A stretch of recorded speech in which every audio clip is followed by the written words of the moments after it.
ada kritik kepada saya dan Ma'iyah sangat bagus. Ada orang yang tidak mau ikut Ma'iyah dengan alasan seperti ini. Ini sebelum Cak Fuad.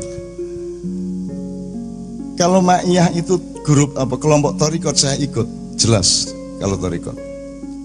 Tapi bukan.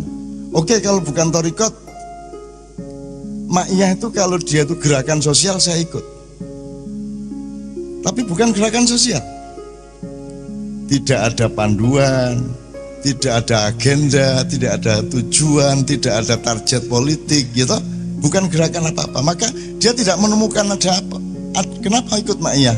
Wong duduk gerakan sosial juga bukan Thariqat. Kalau Thariqat kan gerakan batin. Kalau gerakan sosial maksudnya gerakan fisik, teknis, kenegaraan dan seterusnya. Maka dia tidak ikut Ma'iyah. Nah, Sabrang terus menjawab, tolong Bran dikit. Soalnya gue biar jawab soalnya. Supaya Anda tidak dikotomis ya dunia akhirat tadi. Sekarang ini akhirat, Rek. Saiki iki wis akhirat. Cuma pada tahap dunia, ngerti gak? Ya gak? Saiki iki fayakun sedang terjadi. Mungkin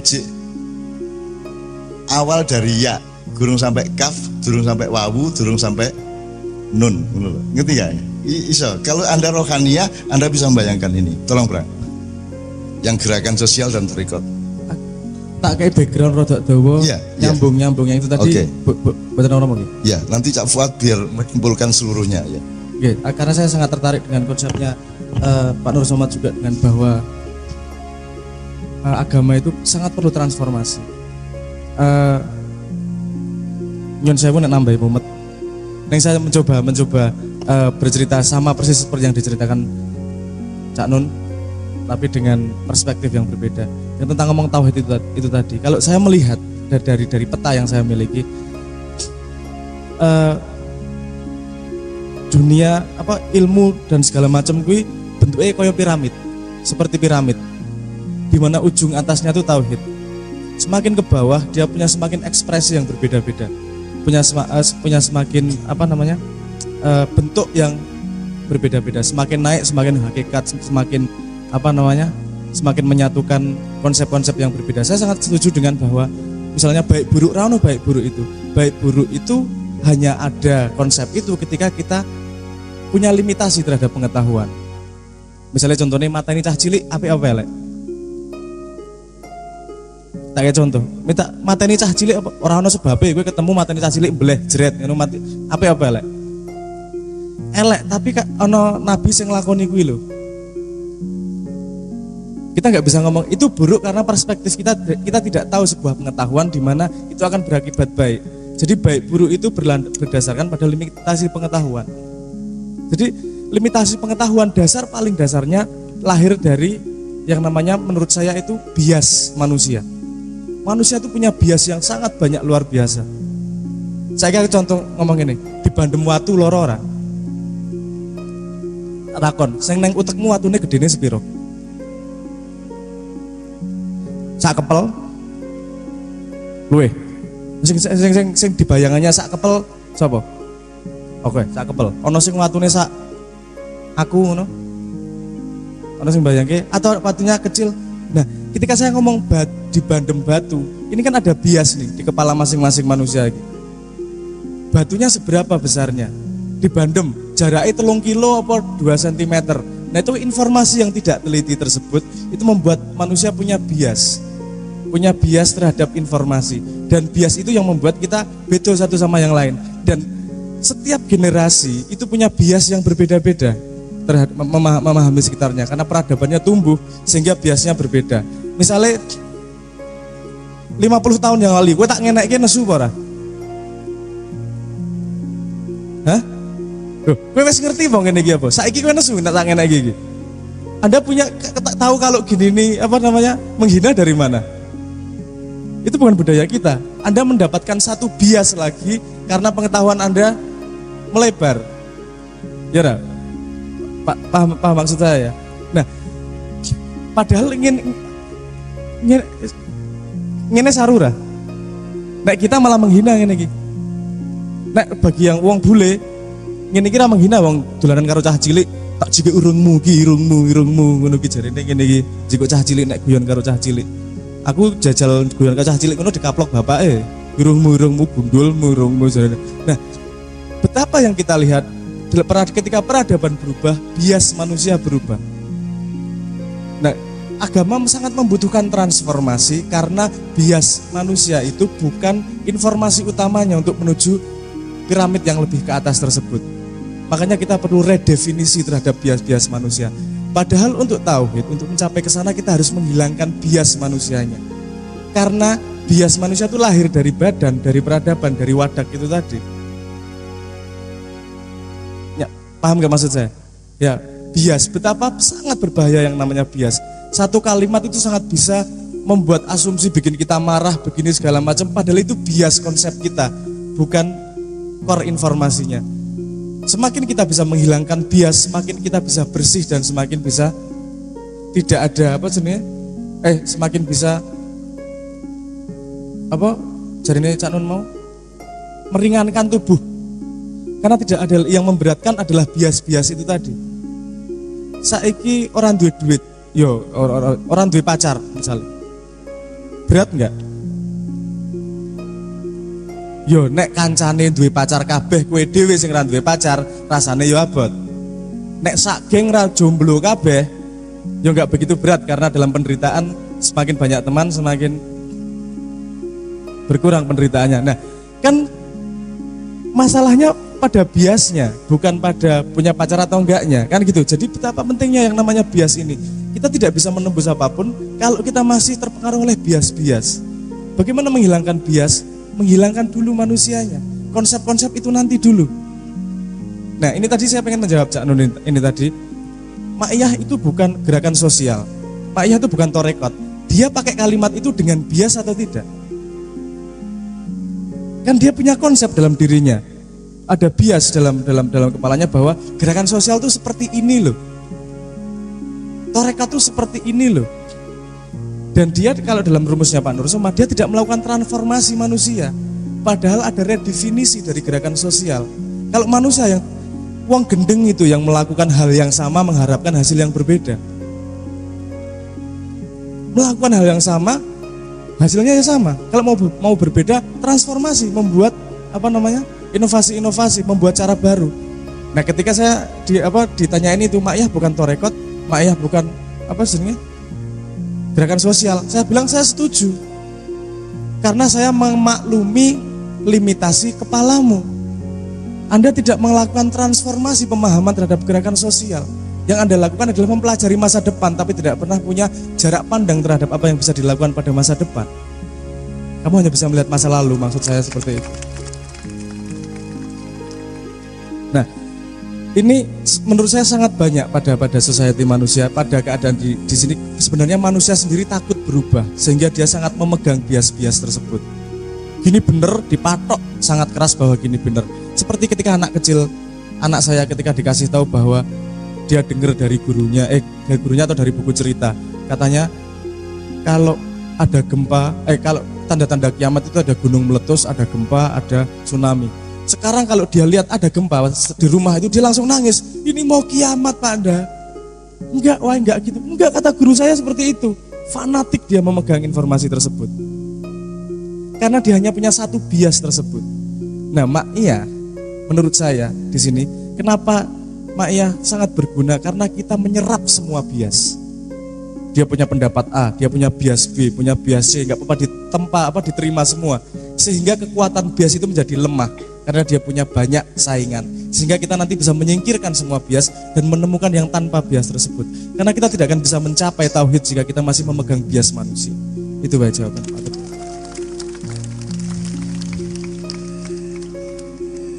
Anak iso sih. Gini, coba kita bikin padanan. Bias itu maksudnya, misalnya kalau dalam Islam takhayul.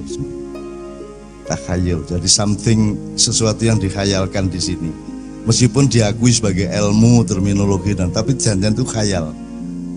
Sama dengan saya bilang dulu mencontohkan, kamu kok hidungnya pesek, gitu ya. Itu kan kasusnya bukan hidungmu, kasusnya adalah pikiranmu berpendapat pesek iku elek, kan gitu.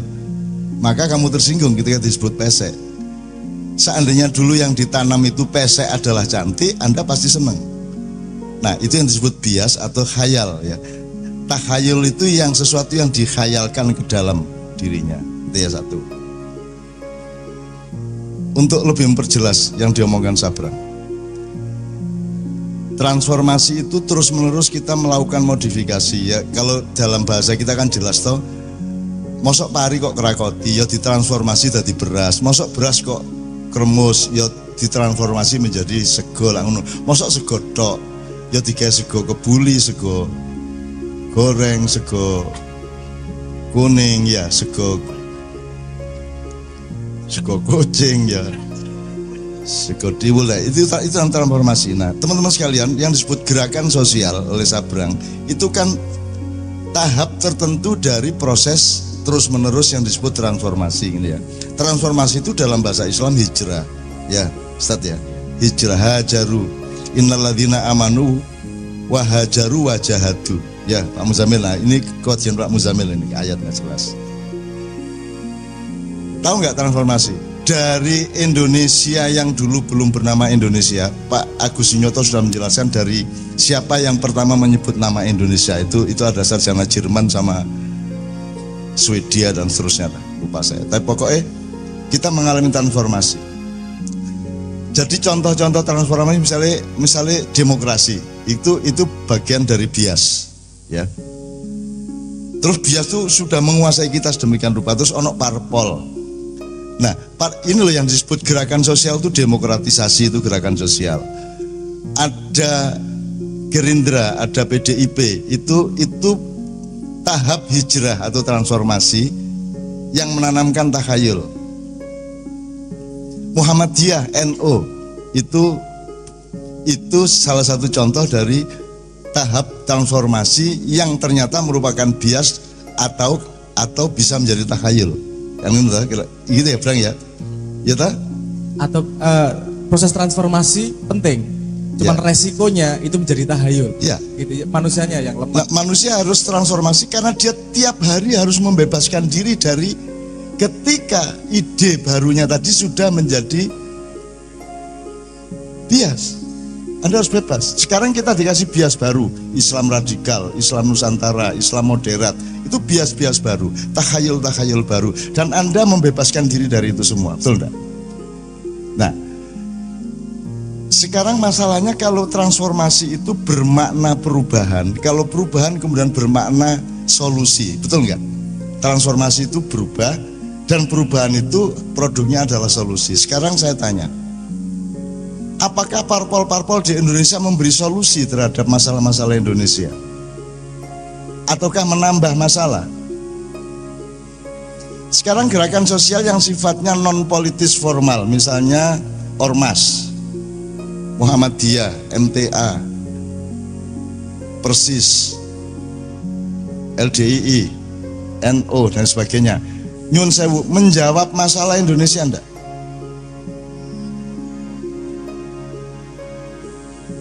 Bener berusaha menjawab? Bener, ya. Berpikir enggak untuk menjawab masalah?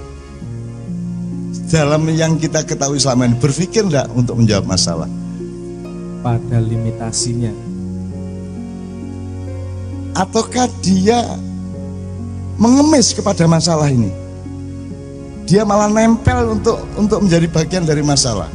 Kan ini biasanya, kita harus merdeka dari itu secara objektif. Menurut sekalian. Nah, Ma'iyah kenapa bukan gerakan sosial dari frame bias tadi itu? Karena Ma'iyah ingin menemukan formula transformasi yang bisa menjawab masalah Indonesia. Kan begitu. Karena yang selama ini merupakan gerakan sosial terbukti sampai hari ini tidak bisa menjawab masalah.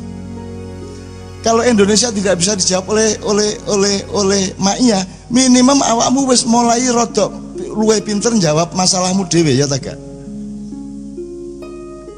Dan nanti Tuhan nagihnya ya cuman itu kok. Transformasi pribadi kok. La yukallifullahu nafsan illa wus'aha. Yes.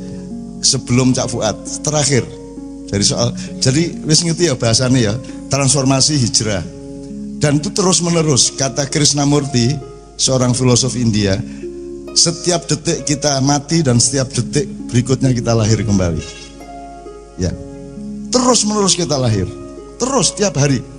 Maka harus siap bahwa kebenaranmu jangan jadi bias, karena benermu hari ini bisa tidak benar besok pagi, karena kamu melebar, kamu mendalam, betul enggak? Jadi ojo mempertahankan kebenaran. Kebenaran cuma satu, itu kebenaran. Pak Muzamil tolong juga, di Al-Quran selalu disebut al-haqqu mir rabbika. Selalu al-haqqu itu mir rabbika. Jadi kebenaran itu tidak ada pada manusia, tapi limpahan dari Allah. Ya, dan itu adalah alat, bukan monumen dan bukan ikon atau bukan identitas. Kebenaran itu bukan identitas. Kebenaran itu alat untuk supaya kamu transformatif, supaya kamu bijaksana, supaya kamu kompatibel terhadap masa depan, supaya kamu persuasif terhadap keadaan-keadaan.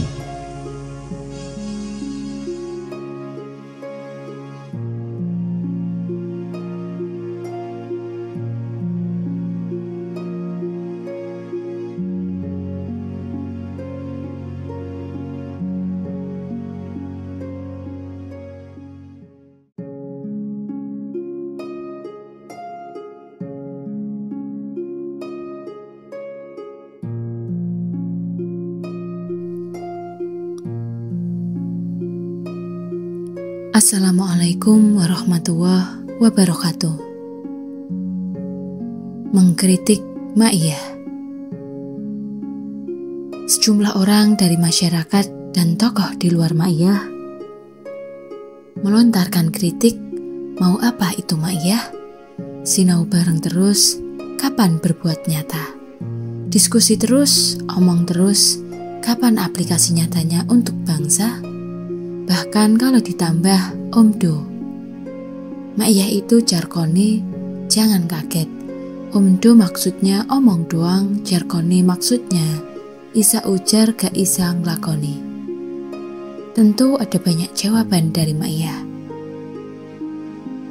Ma'iyah pasti tidak sesederhana itu, dan kehidupan bermasyarakat, berumat dan berbangsa juga tidak bisa dirumuskan hanya dengan satu dimensi terminologi seperti itu.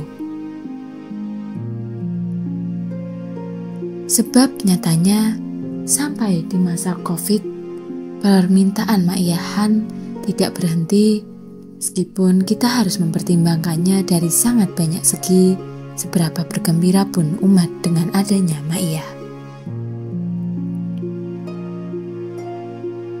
Ma'iyah juga tidak bisa disebut sekadar baru berdiskusi atau outputnya maksimal baru wacana dan narasi. Selama lebih 10 tahun, Ma'iyah efektif lebih lengkap dari itu. Tetapi, kalau pakai idiomnya Nabi Muhammad, Ma'iyah memang belum biyadihi dalam mengurusi zaman.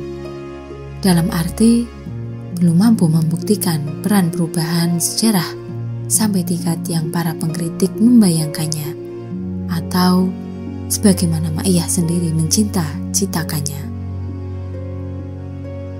Kanjeng Nabi Muhammad SAW adalah ilmuwan kelas 1, intelektual sangat unggul, dan pengolah akal yang tak ada duanya. Beliau bukan akademisi, tidak kuliah atau sekolah, bahkan dalam konteks tertentu, beliau buta huruf.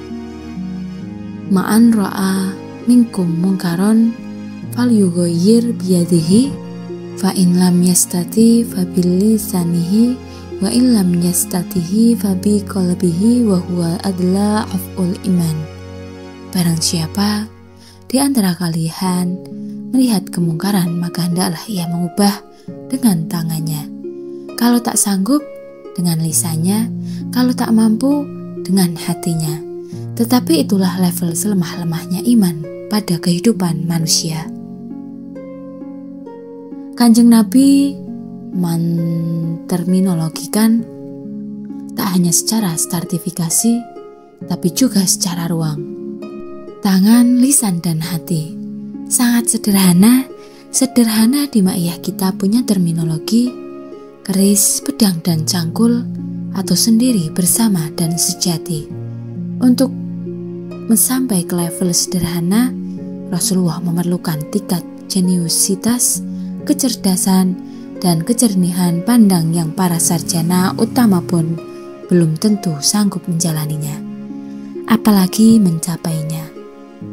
Lebih gamblang lagi, Maiyah itu mutunya masih rendah, masih adlaful iman, selemah-lemah iman.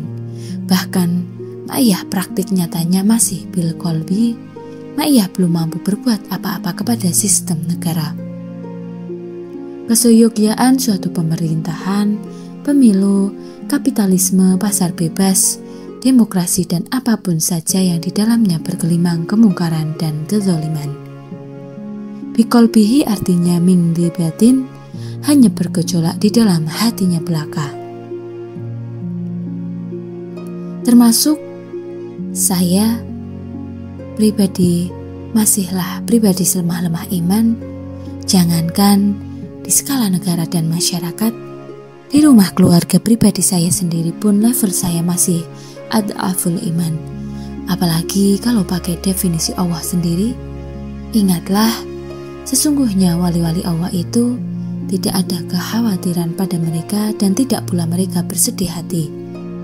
Surat Yunus ayat 62. Sedangkan hidup saya siang malam bergelimang kesedihan dan ditindih ketakutan, bagaikan rahwana yang dihimpit dua gunung.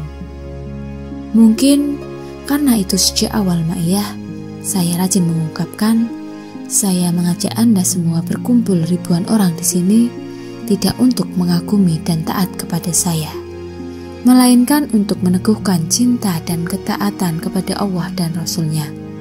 Banyak jamaah berpikir pernyataan kerendahan hatian, sikap tawaduk, padahal itu it is what it is, fakta ceto, wallah dari kondisi hidup nyata saya di dunia sekarang ini, sampai setua renta sekarang ini.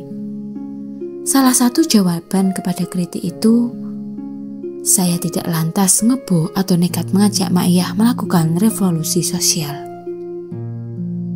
pemberontakan politik atau apapun. Di era prareformasi 1998, Allah mencapakkan saya ke suatu keadaan untuk berperan sesuatu biyadihi. Minggu kemarin di ruang dalam jantung NKRI, hari ini saya menganjurkan bilisanihi agar pemimpin negara ini segera melakukan revolusi ke dalam, menyalip dunia di tikungan corona, hadrasat perekonomian, dan semua komprehensi kehidupan nasional.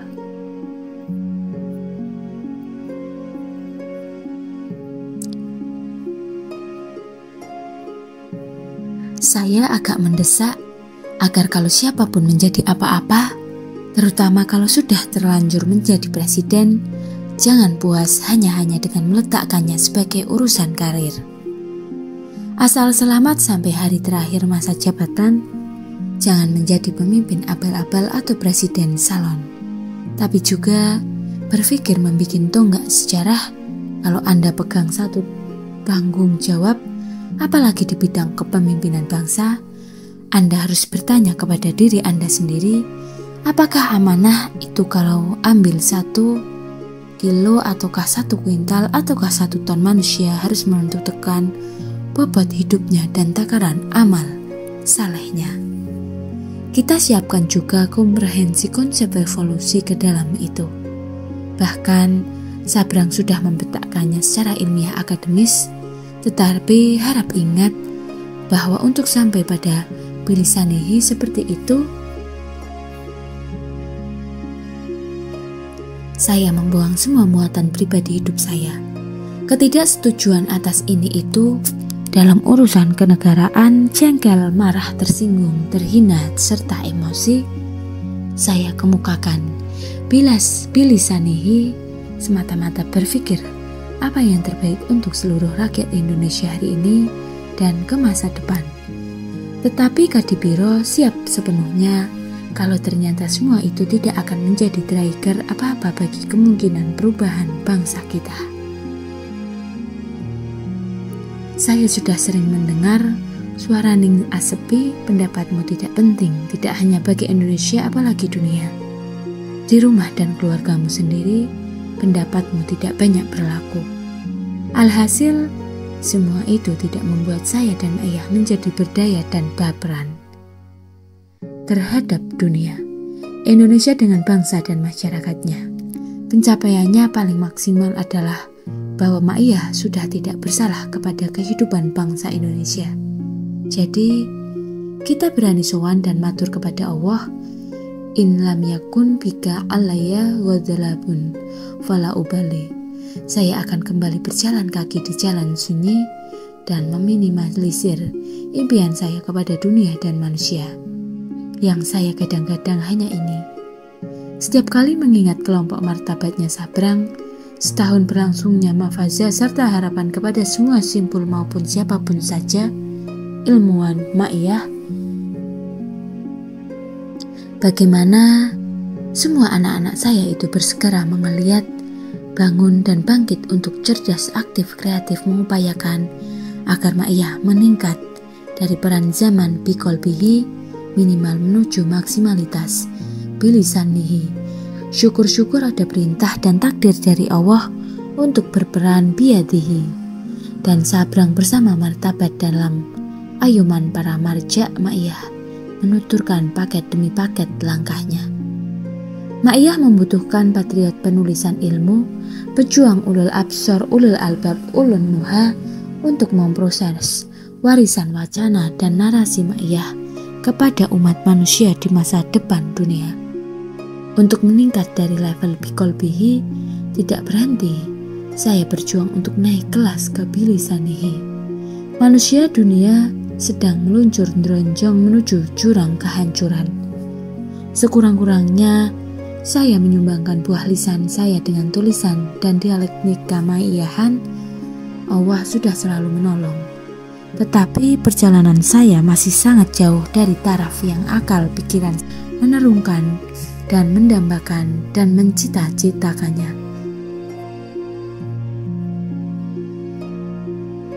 Kita tahu dan bersyukur dalam perjalanan Ma'iyah sudah lahir banyak paket dan paparan proses revolusi pemahaman atas kehidupan, nilai-nilai yang dijalani umat manusia, agama Islam, demokrasi, kebudayaan, dan berbagai ladang serta sawah ijtihad zaman sampai ke detailnya.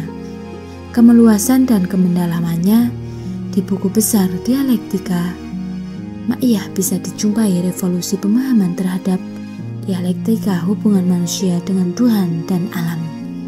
Tentang pendidikan, negara, syariat dan fikih, Al-Quran dengan ayat-ayatnya yang difirmankan maupun yang tidak difirmankan, sampai ke pekerjaan kecil, ngojek hingga perang.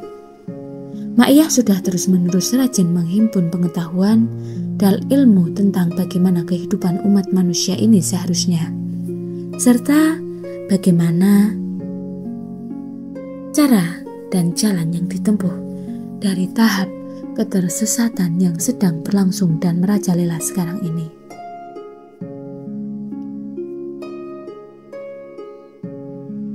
Ma'iyah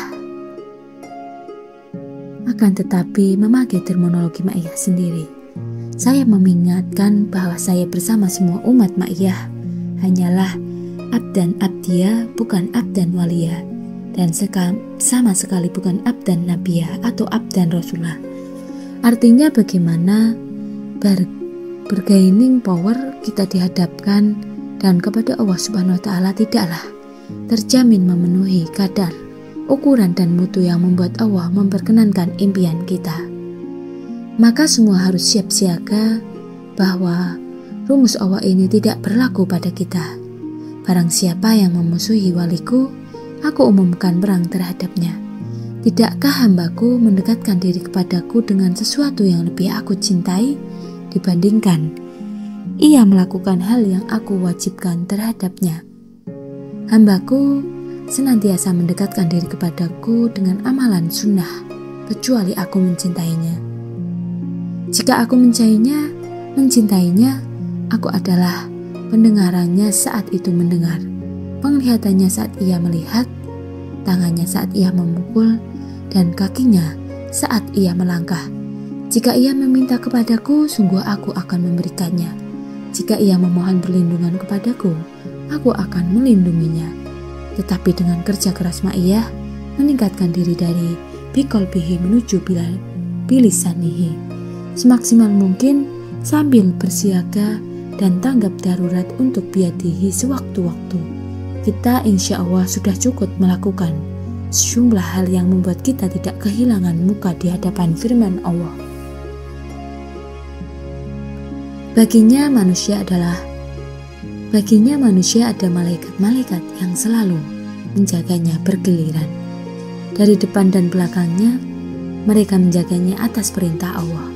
Sesungguhnya Allah tidak akan mengubah keadaan suatu kaum sebelum mereka mengubah keadaan diri mereka sendiri.